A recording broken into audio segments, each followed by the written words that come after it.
President's posture and our military posture has not changed. The president was just simply raising a question that I think many people around the world are asking. If the Iranian regime refuses to give up their nuclear program or engage in talks, we just took out their nuclear program on Saturday night, as you all know. But if they refuse to engage in diplomacy moving forward, why shouldn't the Iranian people rise up against this brutal terrorist regime? That's a question the president raised last night. But as far as our military posture, it hasn't changed. Dear God, Olivia, you were just talking to Chris when I was upstairs before the break here, that you and I would have been on opposite sides of the Iraq War, because I'm having Iraq War PTSD, acid flashback, whatever you want to call it.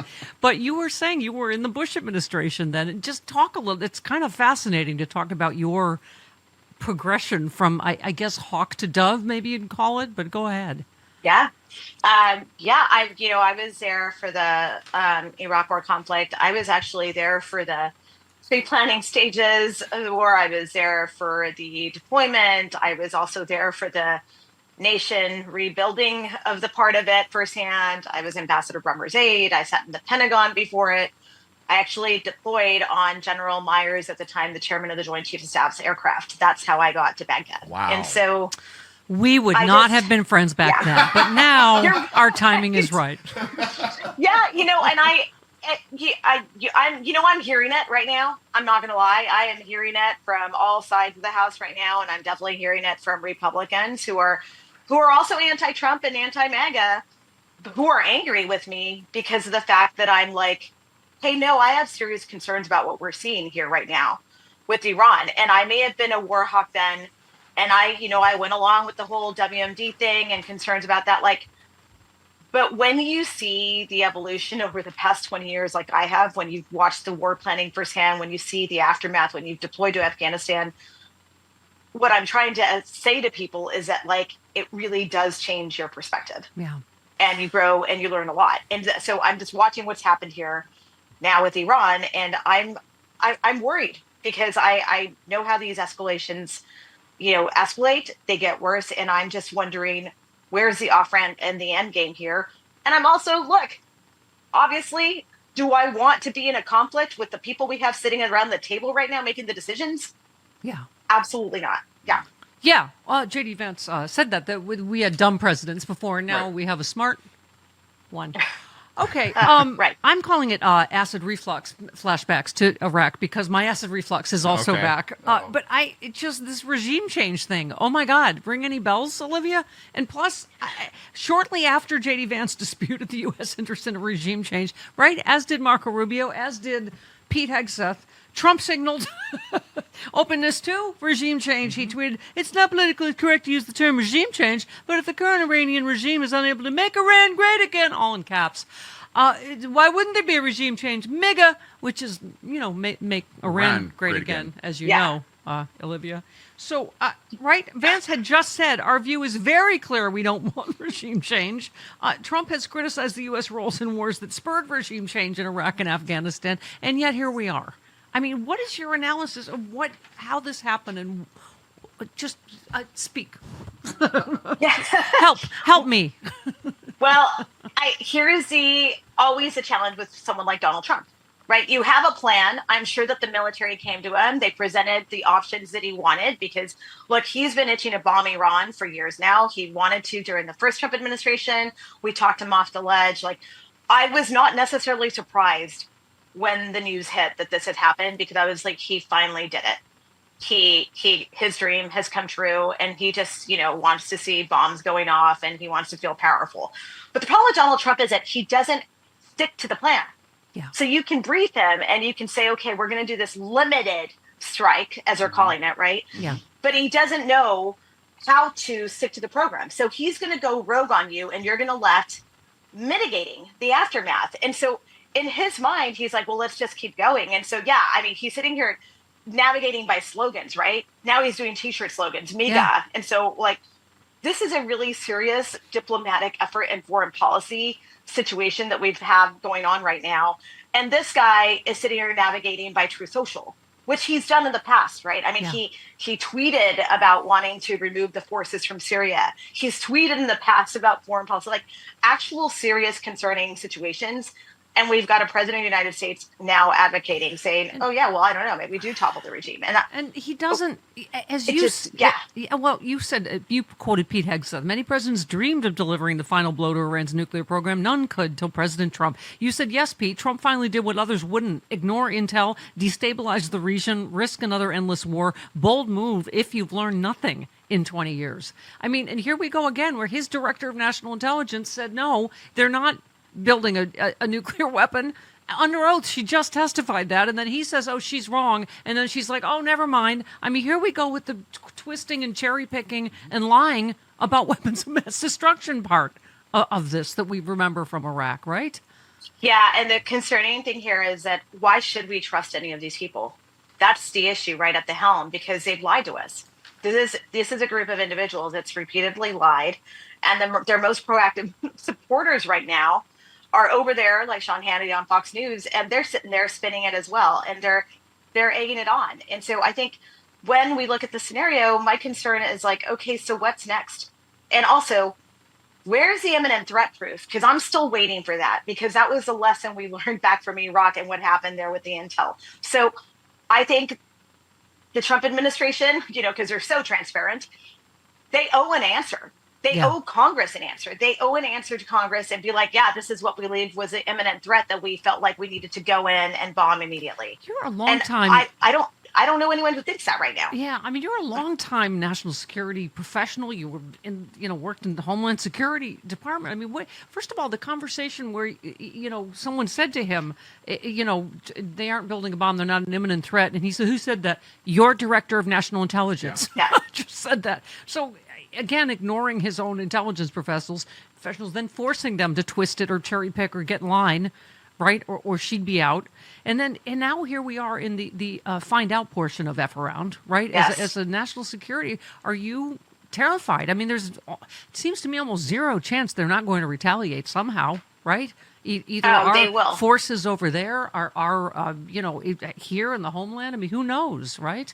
Well, is Strait of Hormuz? Certainly. Yes. There is no doubt that there will be retaliation. And one of the things about Iran is that it may not actually happen overnight. Yeah. They play the long game, and they're strategic about it. And so it could be at any moment. I mean, they could close the strait, which they're threatening to do, and that's going to cause disruptions, and that's going to cause oil prices and all of that. But there's just a number of things they could do. They could conduct cyber attacks in retaliation. It could come in a number of ways, or proxies on military bases overseas, which is why DOD, the Department of Defense, has evacuated families, because they know that there is an enormous risk here. And we don't know what the sleeper cells are, the situation is here domestically. So there's just a combination of threats here that we have chosen to involve ourselves into the middle of a conflict that was happening there. And look, I get it. I'm getting the notes, and I'm hearing from some national security people. They're like, well, Iran is weak right now. This is a good opportunity to strike and take this out and whatever. And I'm like, fine, I can see the valid argument for that. But the issue is the aftermath of where the planning is. What happens next?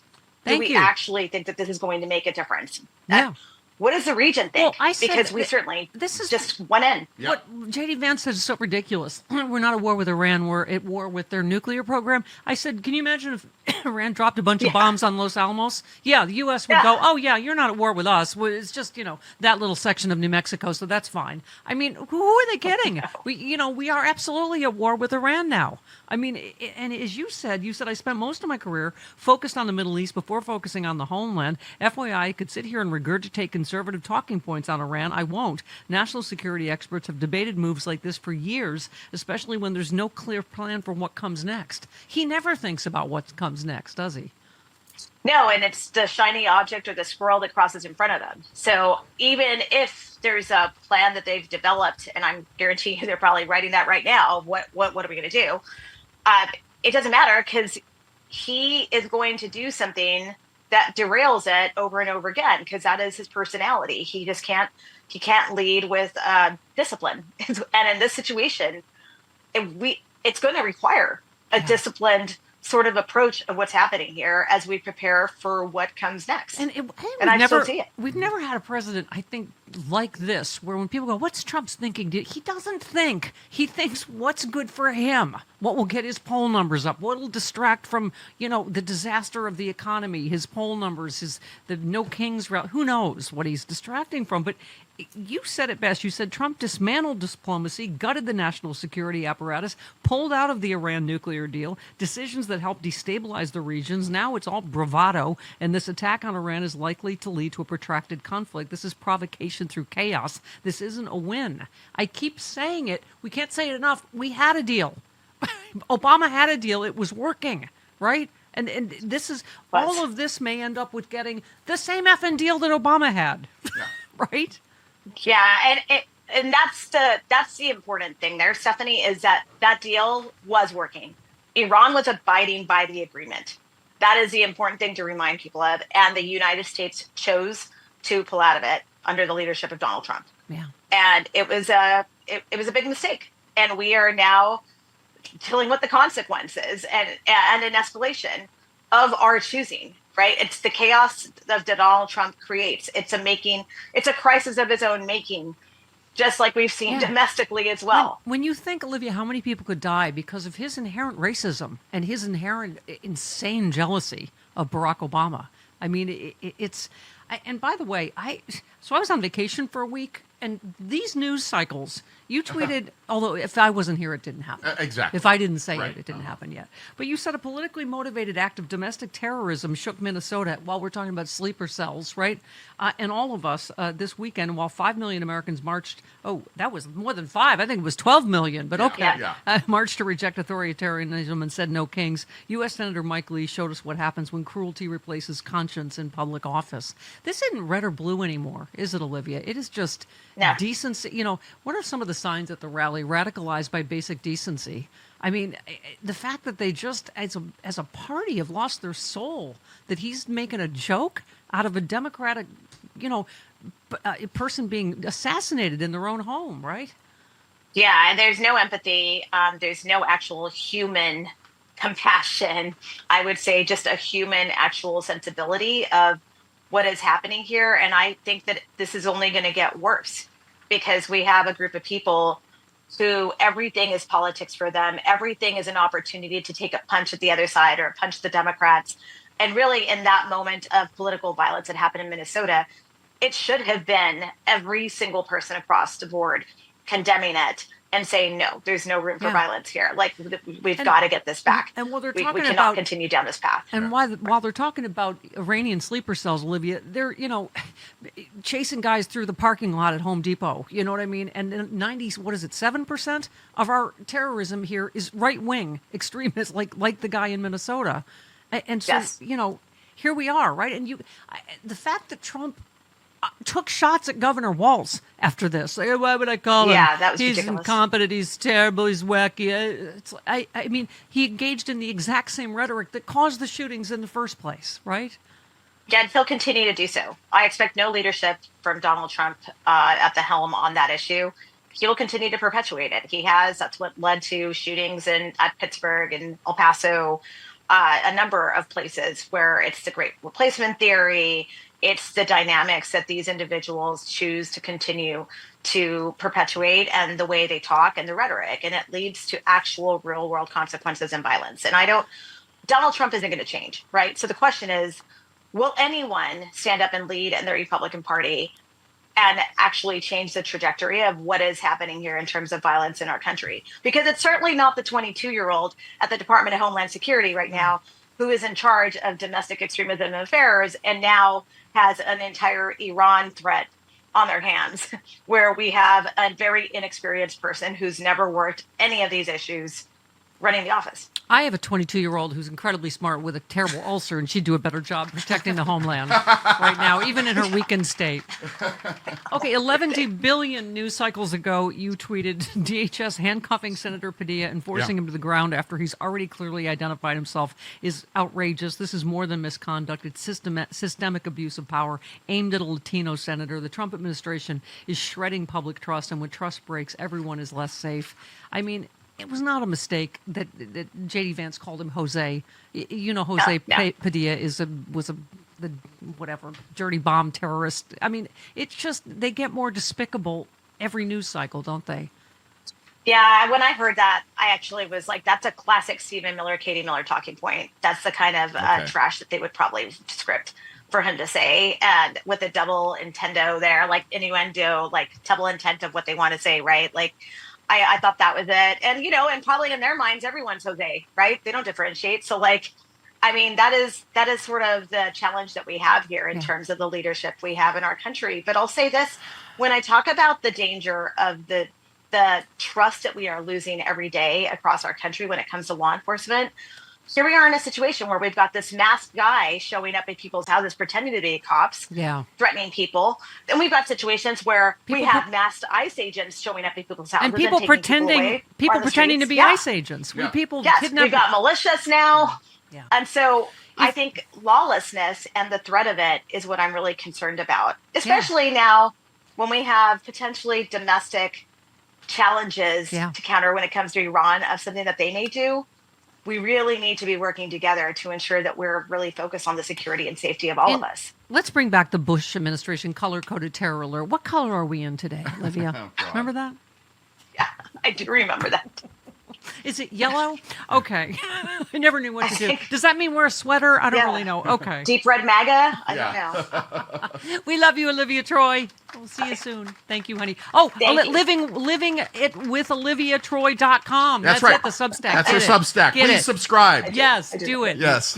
Thank you, Olivia. Hey, are you traveling this summer? Will you leave instructions for your house sitter, the name and number of your vet, maybe, the code to your alarm system? Think about the steps you take to prepare for vacation, and you'll get a sense of what goes into a knockbox. Just go to theknockbox.com. Use the code Stephanie. Knockbox is a complete system that helps you organize all of your accounts, possessions, and estate plans for your next of kin. Each knockbox, that's Knockbox, comes with a comprehensive checklist that helps ensure you add everything they'll need to manage your estate when you are gone. From your funeral directives to your insurance policies, even the keys to your storage unit, the Knockbox helps you organize it all. If you've got a household, you need a Knockbox. Right now, Stephanie Miller listeners save 16% off the Knockbox of your choice. Just go to theknockbox.com/Stephanie. That's theknockbox.com/Stephanie to get 16% off. Stay calm, get organized today.